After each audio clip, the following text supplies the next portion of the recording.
Welcome back, everybody. So today we're going to try and be builders. Well, I guess you call it a builder. We're going to try and install that back there. So that is a whirlybird. We're going to install that on my power pump room. So we'll get to that in a bit. But first, we need to go and move a fire truck, and we're going to move it from Will's place down to the fire shed at Cascade. So that's our first job off the rank today.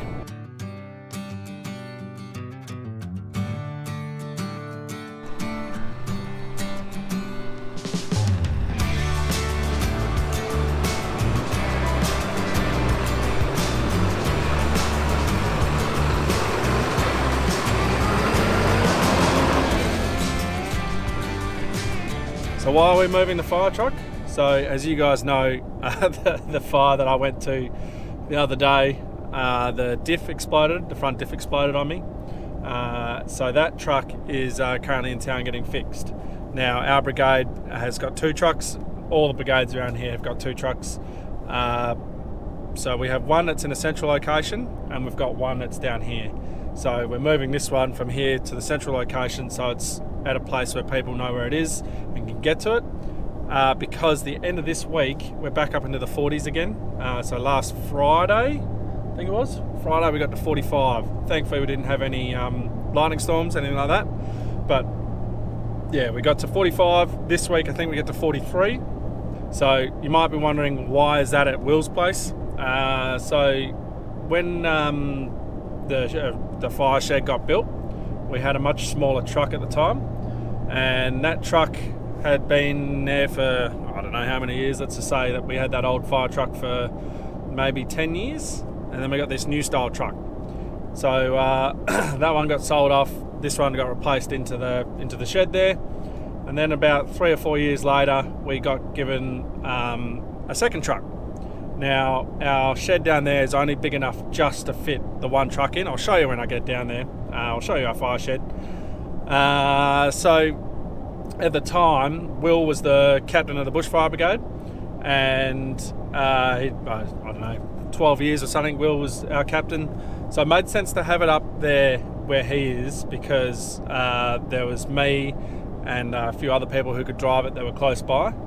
And then we were able to get to the other part of our zone. So we've got like Cascade is a giant zone, but Cascade and Kummelbidjup are not pretty close, but the trucks, if there's a fire on the east side of town, well, east side of Cascade, the Kummelbidjup trucks would be able to meet it there, and then this central truck would be able to meet it there. So we put this one out to the west, because that meant that we were able to fight any fires, or get to any fires out at the west, and also head south if needed. So that's the reason why they're split up, and it's at a farmer's farm. We are hopefully getting a new fire shed where we can have both in the central location, because we don't really need them split up now, because the problem is it always gets left up to myself, Henry or Will to drive that truck, well, the truck we're moving now. And if any of you guys know as a volunteer bushfiring, if you take a brigade truck, so the lights and sirens, you're at that fire to the very end. So when you get to a fire at night or day or whatever, you will be the last truck to let go, because you're a brigade truck. All the private units are able to go back. So if you're at a fire, say during harvest, and we take that brigade truck, everybody else is allowed to leave and they can go back, go harvesting. And we can't, because we're in the brigade truck, and you always keep the brigade trucks around to do mop up, things like that. So we're putting it down to a central location so that the load is split basically from around everybody, which is good. But we missed out. The Shire didn't put it in their budget, or they didn't allocate it to us last year, so we didn't get the shed last year. Hopefully we're getting it this year, fingers crossed. And not the one that exploded, but the one we're moving now is the old truck. And I think we're 25. I think 26 or 27, that gets replaced with a Tatra. And the Tatras are much longer and I believe a little bit wider than that. So we're going to need a bigger shed anyway to accommodate it.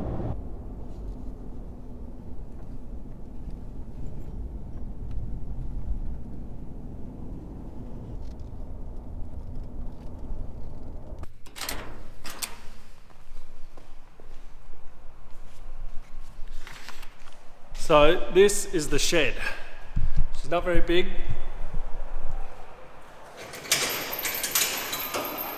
As you're about to see.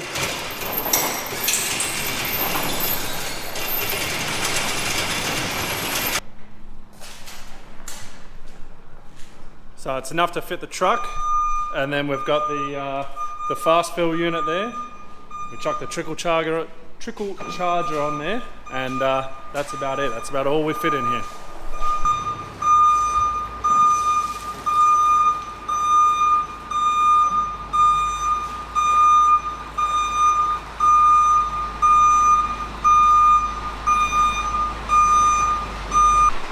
As you can see, there is no room in here for a second truck. Right, time to install the whirlybird. Now, the whirlybird shouldn't take too much time. Fairly simple to install. Cutting a hole in the top of the tin could be interesting. I've only got a pair of rusty old tin snips. We'll see how that goes. But what I want to do is install either that vent there, or most likely this one here. And then I want to connect this tubing from that to that, and I'll show you why. Right, as you guys know, this is the power room and the pump room. So what I'm wanting to do is put the whirlybird up top. So this roof goes, as you can see, like that. So the whirlybird, I'll probably put, see, I've only got 3 meters of that piping. So I'll probably put it in line with where I'm going to go. So here's my issue. What happens is on a 40-something degree day, we've got the air cons running in the house. This room gets quite hot, and then the inverters and this electronic here gets really hot. So what happens is when it gets to a certain temperature, I think it's about 65 degrees, they shut off. And then the generator kicks in, and that's to preserve, you know, they're getting too hot, they need to cool down. So I'm going to run the generator, wait for them to cool down, and then then the batteries will come back on. But when you've got the generator running in here, with that door closed and that door closed, the generator overheats. So I've got these doors are just constantly open, even though it says on there you're not meant to, just to let cool air be able to circle through. And when you've got the generator on, it generates too much heat in this room for anything over here to cool down at all. So I'm already in talks with West State Electrics, so that's who I did this through, and they're looking at getting a aircon unit for me that we'll put on to the wall there, and it's activated by the temperature of these, and it'll cool the room down. But until then, I'm going to install a whirlybird, and I want to put the whirlybird, like that vent, basically like right here. And the reason for right there is, as we all know, hot air rises, and I'd much rather just take the heat coming straight off of the units, straight into there and straight out. That's my theory. And I'll show you why in the roof, when I jump in the roof, why I can't just have I could just have the vent there, and at least it's venting out. But if I vent that whole roof up there, it's just taking away from the main objective, which is this. Anyway, what I've been doing so far on hot days is I have that door open and I have this door open here, and we still do get the generator come on, but not too bad. And the reason I'm doing it today is I think 32 degrees, tomorrow's 36, the day after that is 41, and the day after that is 43. So I want to make sure I get this all done and sorted, and give my batteries and inverters and everything the best chance they can come Friday when it's 43. So I'm going to get in the roof. Well, not get in the roof, I'm just going to pop my head through the roof just to see what's over there and just make sure where I'm going to go is going to be fine. But one downside of the pool and having little kids is they've got lots of floaty toys. and they take up so much room.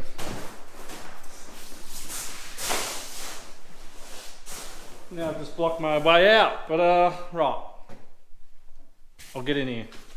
Okay, so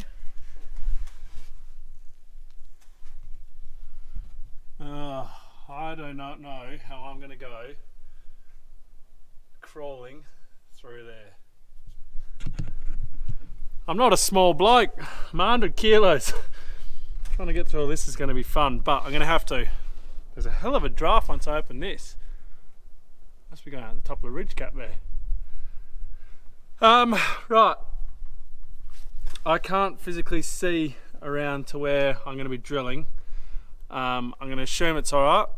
I'm going to go ridge, what are they called? Whirlybirds just go off the top of a ridge cap. They go underneath the top. So I'll just go from there and then I'll just do my best I can when it comes to climbing in the roof. And yeah, we'll leave that for then. So let's go outside and get on the roof.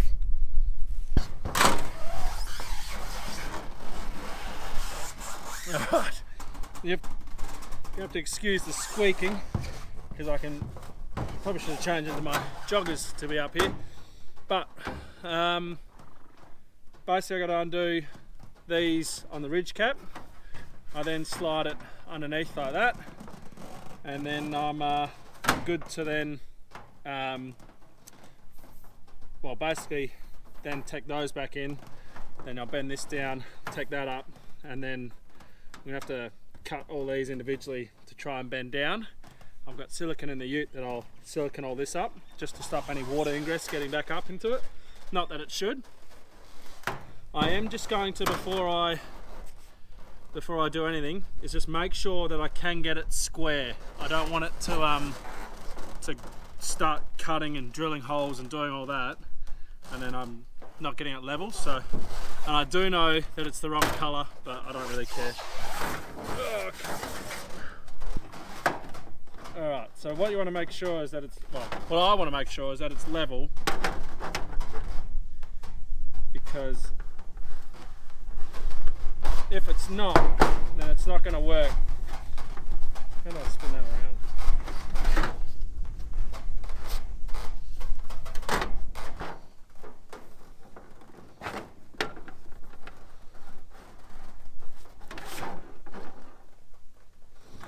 Rightio. So I can get it level, which I figured I would be able to, but you know, I haven't installed one of these before, so I just don't want to do it and then have it, you know, have a big hole in my roof. You guys know what I'm on about. So, anyway, I got to give credit to roofers. Your Achilles must just be absolutely like perfect.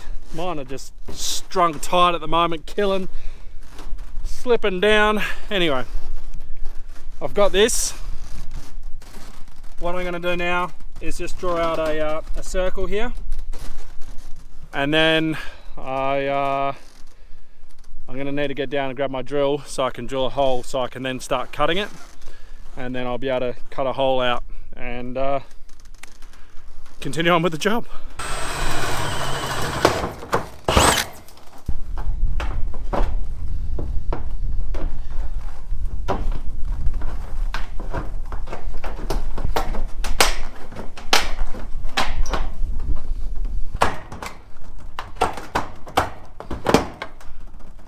I've got the hole cut, not the prettiest of holes, and I've got two issues.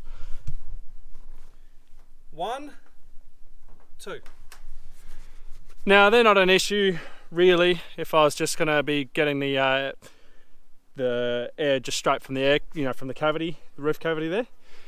It is an issue because I've got my my pipe that I want to try and get so I can just vent from the room. I'll work around it, it'll be fine. I'll probably just stick it so it's on it, and then at least it's closer to it and it'll draw through it. That's my plan anyway. We'll make it work. Couple things in there, well, in the pool, like the pool room, so that side has got insulation. but the slack bastards didn't do any insulation on this side, which I'm very annoyed about, that I've just found out. And I probably should have gone probably a little bit further that way. I've gone right on the edge, but yeah, you live and you learn. So yeah, anyway, what we'll do is we will install the whirlybird now, so then at least it's venting out now, and then we'll then hop in the roof and start our adventure of cutting a hole in the roof, working out how we're going to mount this pipe and do all that.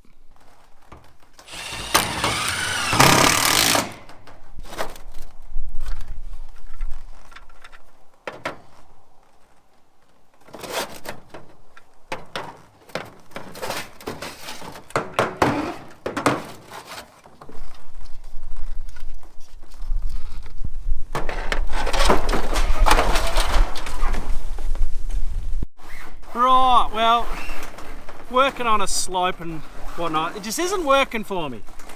So as I was getting this all level, because you know, you got to make sure it's level, I teched in, the bloody wind blew the thing off, didn't it? So the top part, and I was like, oh, it's alright, I'll just bend it back, it should be fine.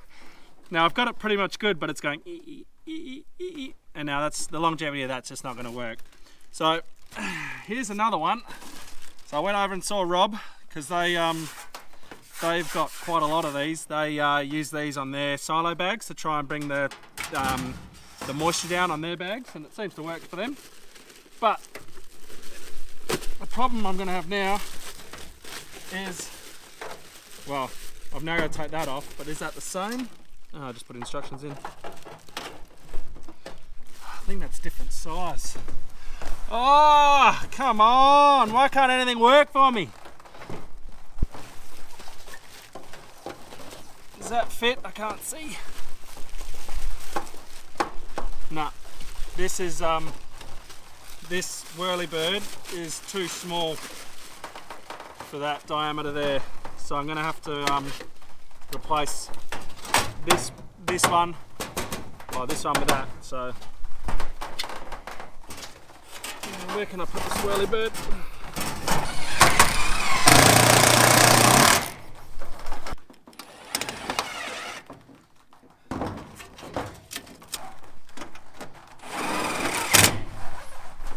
Oh, tell you what, my back is killing me. But that is now installed. What I need to do is get my silicone, and I need to silicone all around the sides there, and I've got to work out what I'm going to do at the front here. Whether I cut some slits and then just bend those down, so cut a slit here and bend these down just so it's sealed, or I just put a whole bunch of silicone in there. I've got to figure that out. So I might leave that. I'm going to jump in the roof now, and I'm going to sort out my inside.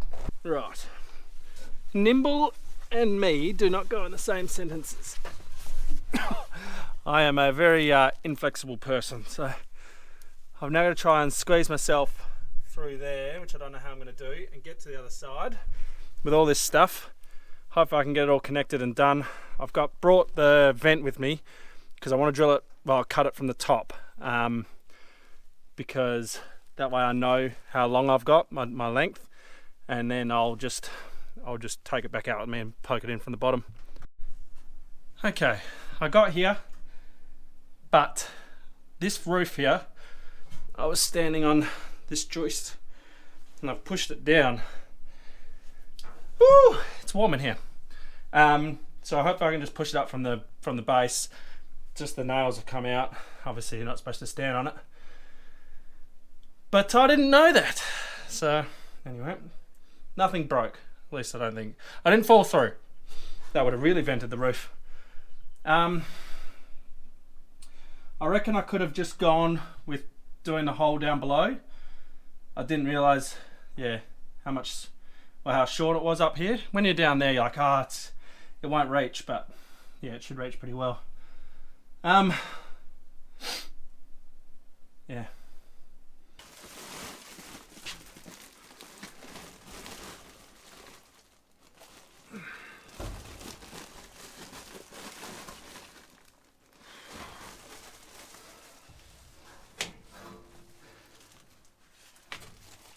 This isn't as easy as what I thought, but when's anything ever easy? Not too sure what I'm going to do here.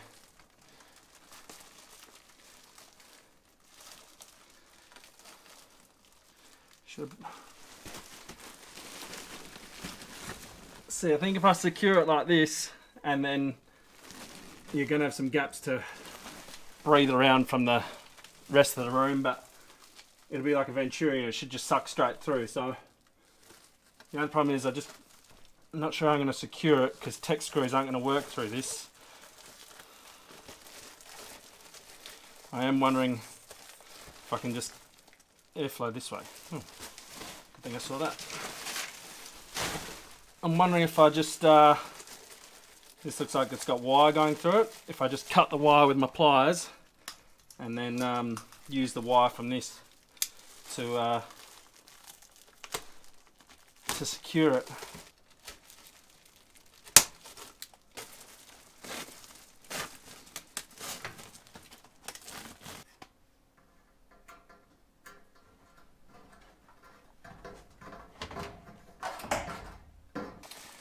Then what I'm going to do is just going to bunch a couple of these together and then just simply poke a piece of wire through it and tie it off. Yeah.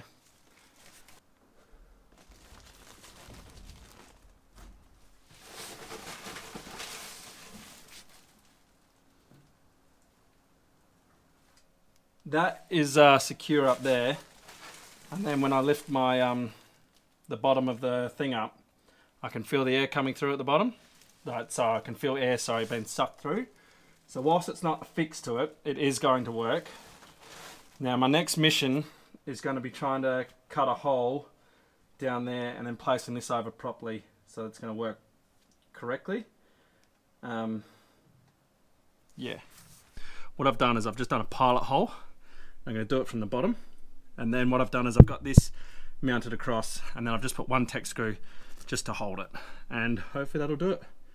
So now I'm just gonna get out of here. I'm gonna go for a swim in the pool, but I need to finish that first.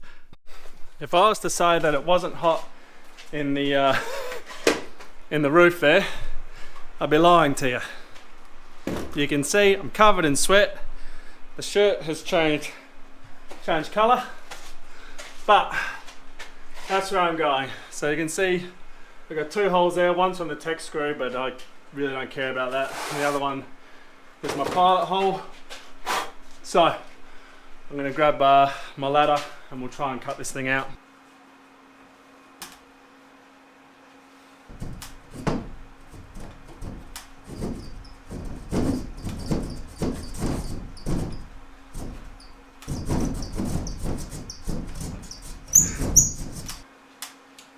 Don't tell Rhiannon. I'm going to go and get a bread knife.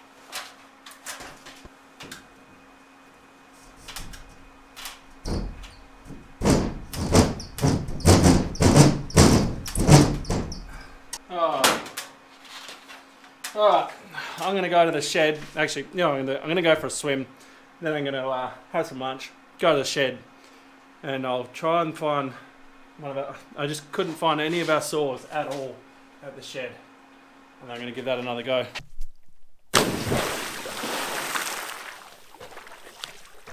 Oh,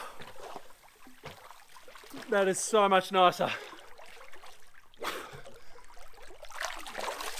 This beats being in that roof. 100%. I found the saws, so I've got them on board now. I've also got the jigsaw as well, just in case. So I can just quickly zip and zip that around. But Henry's now finished one of the piles that he was on with the gypsum, so we're just going to move his gear. He's just out there spreading at the moment, so I'm just sitting here waiting, but we're just going to move his gear to the next pile for him. And then yeah, I'll get back down and just quickly finish that job off. Then after that, I don't know, I do really need to get to washing this ute, because the back there you might be able to see it's all covered in mud. And it only occurred to me today that because that's bare aluminium, I probably should wash it, because if you guys don't know, aluminium stains quite easily, so I better get that done. And then I've had a few comments, when am I going to do a walk around video on the Ram? It's coming. with me washing the car today. I'll hopefully film that in the next couple of days, and then hopefully that'll be out maybe next week or the week after. And we'll do a full walk around on the Ram and what's been put onto it and what's been done and what my plans are with it. And yeah, that'll be a good video. So I need to get it clean, because you can see in the back I got stuff everywhere. I've got it dirty on the outside. It needs to be spotless for when I do that video.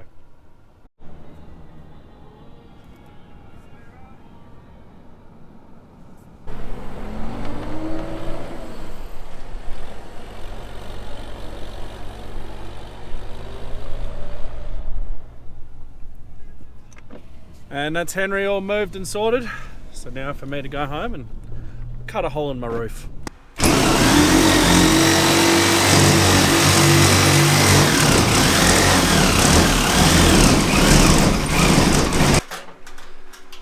All done, all clipped in. Yeah, she's all sorted. Bit of a scrape on the roof, but hey, that's all right. Now, all I gotta do is I gotta silicone the top up there now. I haven't done that, so that's my job to do now. I'm just gonna silicone up there just so that is all done and dusted, and then no water can get into the roof. And yeah, that's the job done. So we'll leave the video there, because I mean, the video's probably getting pretty long now of just me putting this up. So there you go, that's the video. It's that, me installing a whirlybird. Yeah, I've got to wash my ute, got to wash the caravan, park that away.